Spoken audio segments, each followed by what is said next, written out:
Essa é a parte 3 da aula de modelagem de reatores isotérmicos utilizando reação elementar.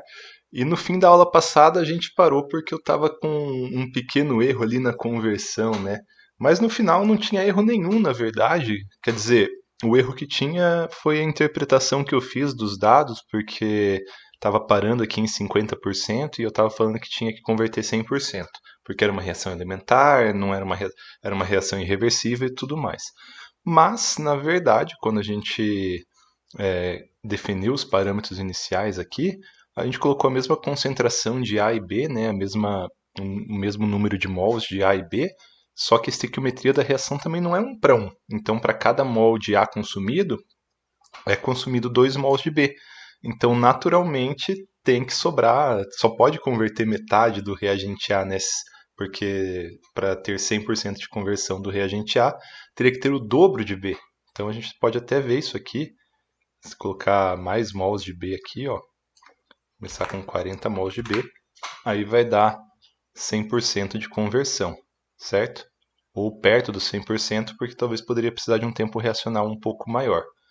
Ou, se a gente quiser colocar até mais, a gente vai aumentar a velocidade de reação, mas também não tem como ter mais do que 100% de conversão do reagente A. A gente pode colocar quanto reagente B a gente quiser, mas a gente só vai ter sempre 100% de conversão do reagente A, porque a gente está fazendo tudo em torno do reagente A nessa metodologia que a gente está utilizando. Então, se a gente colocar menos do reagente B, né, colocar aqui 10 mols do reagente B, a gente vai ter só um pouquinho de reação, ela vai chegar no seu final ali, ó, o A. Quer dizer, não que ela vai chegar no seu final. A gente vai ter pouca conversão do reagente A, na verdade, né? Porque o A precisa do B. Então, o que a gente vai fazer agora nessa aula? A gente vai deixar esses gráficos aqui mais bonitos, porque a gente quer saber como que variam as conversões também lá dentro, né? Como que varia o A, como varia o B, como varia o C, e não só ver quer dizer, a gente quer ver como varia as concentrações, não só a conversão. Então eu vou deletar esse gráfico por um momento aqui e vou fazer um gráfico mais bonito. Quero fazer gráficos utilizando a conversão. Então eu acho que a primeira coisa que a gente pode fazer é trazer essas concentrações para cá. A gente está aqui em termos de concentração e termos de conversão. E a gente tem essas equações, essas próprias equações aqui, elas convertem a conversão em concentração. Vocês concordam? A gente utilizou elas dessa forma aqui em cima porque a gente não tinha todas as concentrações. Mas agora a gente tem todas as concentrações, todas as conversões, desculpa. Mas agora a gente tem todas as conversões. Então eu vou pegar essa equação, vou apagar esse plot aqui por enquanto, trazer essas equações aqui para baixo. Só que tinha uma coisa, quando a gente calculou ali em cima as concentrações, a gente calculava ponto a ponto, porque a gente não tinha todas as conversões. Só que agora a gente tem todas as conversões. Então era assim, a variável A, CA, que era uma variável float, ó, vocês podem ver aqui em cima, a variável float 64, ela recebia a variável CA0, que é uma float também, 1 menos o que estava alocado na posição I da variável x, que a variável x é uma array. Agora, se eu tirar esse índice aqui, eu não tenho mais aquele índice, a variável CA ela vai receber a variável CA0, 1 menos x, só que x tem 2.400 valores agora. CA vai deixar de ser uma variável float e vai passar a ser uma variável array também, tendo então 2.400 valores. Como que vai ser? Ele vai primeiro calcular com x0, vai calcular o CA0, vai calcular com x1, vai calcular o CA1, com x2, o CA2, e assim por diante. Para não confundir muito, eu vou colocar aqui o CA maiúsculo, tudo bem? E vou fazer isso para as outras também. C, C. Então, essa variável aqui é a array, a matriz de concentrações, tudo bem? Então, vou tirar aqui. Eu quero que isso fique bem claro, pessoal, porque isso é um ponto que pode gerar confusão. Aqui, ó, é um número, porque isso aqui é um número. Isso aqui é o número que está na posição x, y. Isso aqui é uma matriz, porque isso aqui é uma matriz. Tudo bem? Essa é a diferença. Então agora eu calculei todas as concentrações. Vamos ver se está certo. Ó. plt.plot TCA.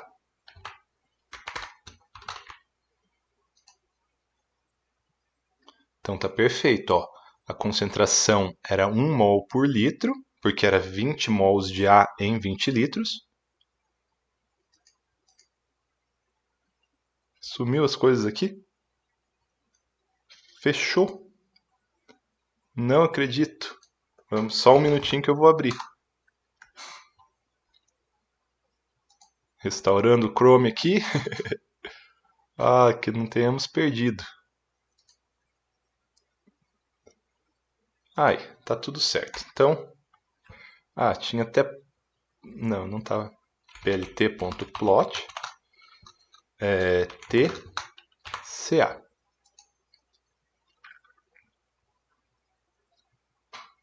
Certo? Então começa em 1 mol por litro, porque a gente tinha 20 mols em 20 litros, dá 1 mol por litro, e vai caindo até um pouco da... Bom, depende muito, cai até 0,75 mol por litro, mas isso depende muito das condições que estão aqui. Se a gente colocar aqui 40, ela tem que cair até quase zero no intervalo de tempo. Isso só caiu até quase zero no intervalo de tempo. Certo? Bom, vamos deixar um pouco mais bonito, daí a gente faz genérico. Vamos colocar aqui Só um minutinho aqui. Nossa, que zoou tudo aqui para mim, fechou tudo. Vamos colocar aqui também, para deixar bem bonito, já vamos colocar o nome, label, igual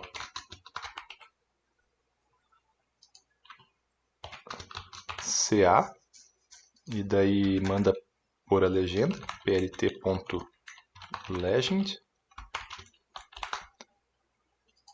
Vamos ver se apareceu a nossa legenda. O que faltou aqui no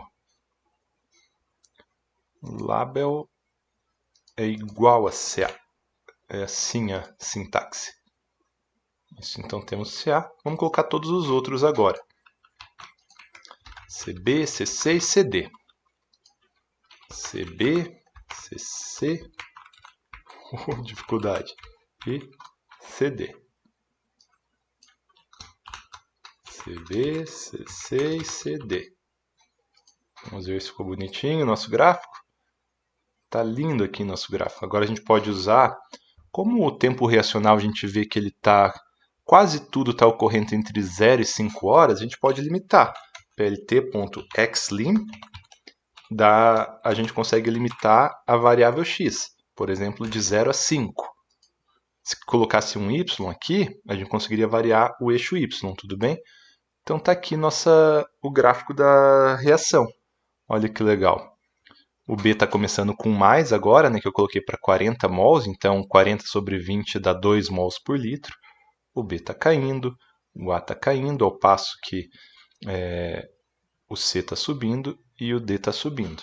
Então a gente pode fazer todas aquelas análises que a gente fez na outra aula, né?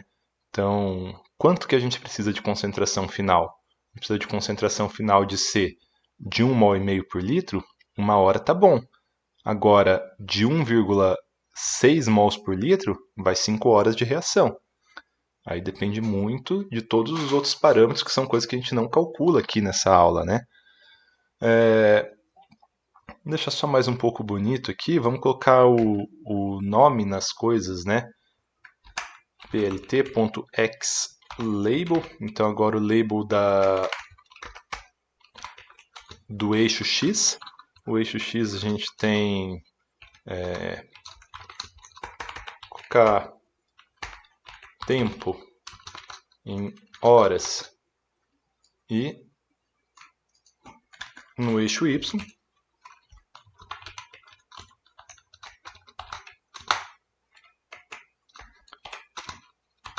concentração mol por litro.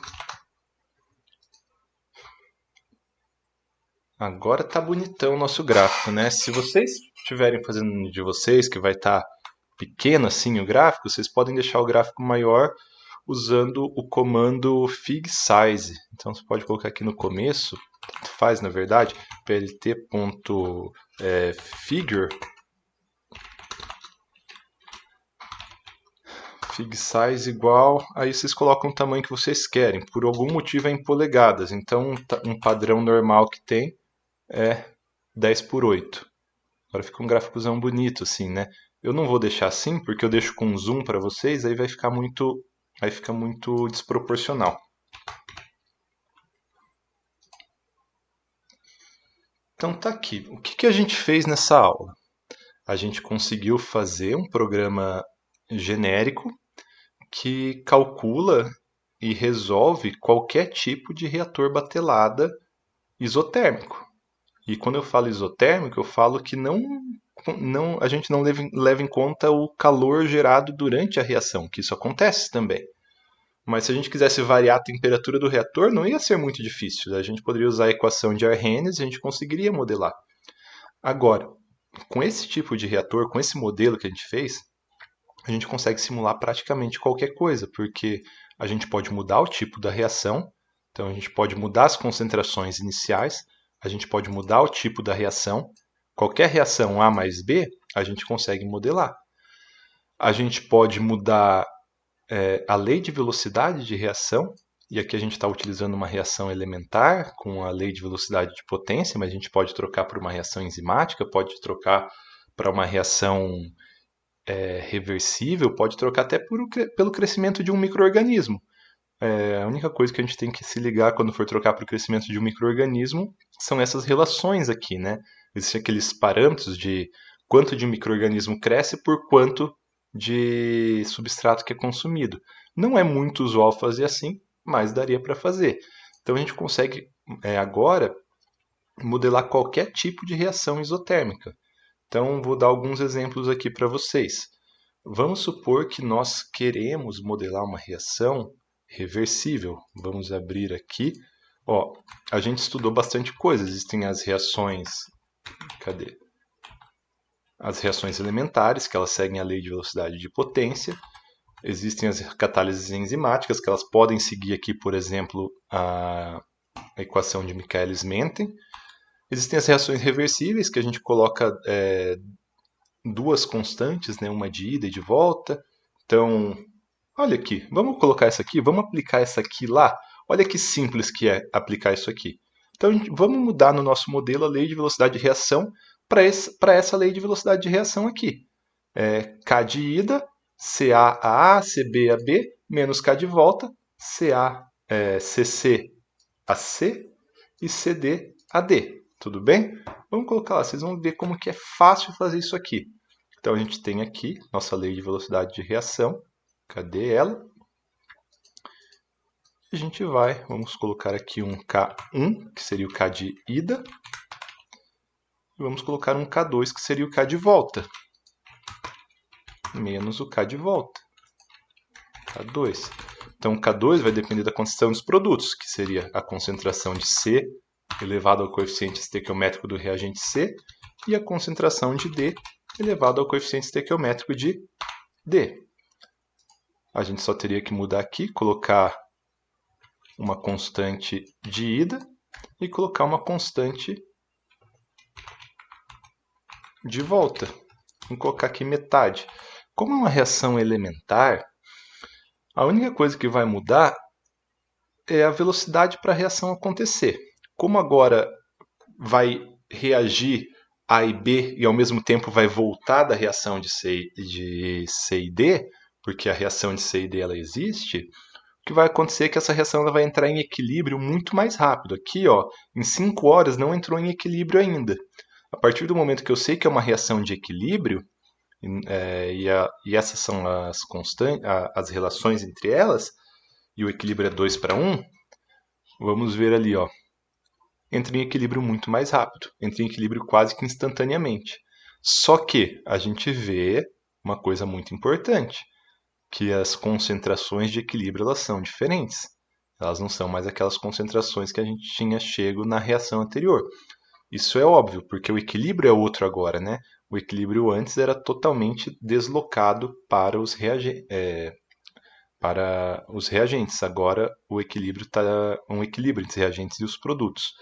Deixa eu colocar aqui em condições equimolares, só para a gente ver. Tá certo, tá certo. Se eu colocar aqui como zero, se retorna a equação anterior. Ó. Então, com as duas, deixa eu colocar um limite de y aqui também. plt.ylimit 0 e 3. Ó, os dois reagentes estão tendendo a zero, mas não chegam em zero. Vamos simular por mais tempo para ver quanto tempo que leva para chegar em zero. Ó, conforme passa o tempo, mais vai tendendo a zero, mas não chega em zero, certo? Agora, quando a gente coloca aqui se a gente coloca aqui a reação de volta, a reação de equilíbrio, a gente não chega a zerar os produtos. Por que a gente não zera os produtos? Não, desculpa, a gente não chega a zerar os reagentes. Por que a gente não zera os reagentes? Porque agora a reação ela não consome tudo, é uma reação de equilíbrio. A gente chega nas concentrações de equilíbrio. Então, qual que são as concentrações de equilíbrio? Se a gente deixar tudo 1 para 1 para 1, fica fácil de ver. 1 para 1 para 1 para 1 para 1, e tudo começa com 1 mol por litro.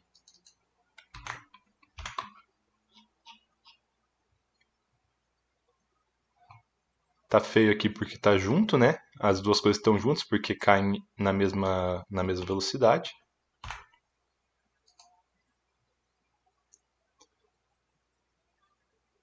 Opa, fiz errado. Eu queria limitar o y, limitei o x. Aí, limitar o y em 1. Aí, ó. A proporção de equilíbrio agora tá de reagente 0,4 mais ou menos para produto 0,6. Legal, né? Bastante interessante. Se nossas velocidades de reação forem igual, por que está nessa proporção? Porque a velocidade de virar o produto é mais rápida do que a de virar reagente. Agora tem que entrar em equilíbrio. Em equilíbrio tudo igual. Tudo em equilíbrio meio a meio. Por isso que a constante de equilíbrio, a constante K de equilíbrio, nem é o que a gente deveria discutir agora, é igual a K1 sobre K2. E aí a gente sabe quanto que dá o equilíbrio. No caso aqui, K1 e K2 é igual, o equilíbrio está 1 para 1. Certo? Então, pessoal, a gente pode alterar aqui o que quiser. Simplesmente alterando a lei de velocidade de reação. A gente consegue modelar qualquer coisa. Muito legal, né? Então, apesar de ser um reator idealizado ainda, ser um reator que a gente está utilizando para fins didáticos, é uma reação, é um projeto bastante interessante, dá para fazer muitas modelagens, tirar muitas conclusões a partir daqui. Dá para entrar naqueles sites, naqueles repositórios de constantes de velocidade de reação, achar uma reação que a gente quer modelar, jogar os parâmetros dela aqui dentro, se for uma reação A mais B entra em equilíbrio com C mais D, né? Até coloquei aqui que agora é uma reação de equilíbrio. Então, se ela for uma reação desse tipo, a gente consegue modelar. Se não fosse assim, se fosse uma reação A mais B mais A, B, C, D, E. Agora eu tenho certeza que vocês têm condições totais de fazer essa alteração. Não é muito difícil fazer essa alteração, né? É difícil? Não é não, né? Então, pessoal, a gente finaliza a nossa aula por aqui. Na próxima aula, a gente vai refazer esse mesmo programa, só que em vez de termos de conversão, a gente vai fazer em termos diretos de concentração. A gente vai fazer direto em termos disso. Que, ao meu ver, é a forma que vocês vão ver a maior parte dos artigos científicos. Tudo bem? Então, até a próxima aula, pessoal.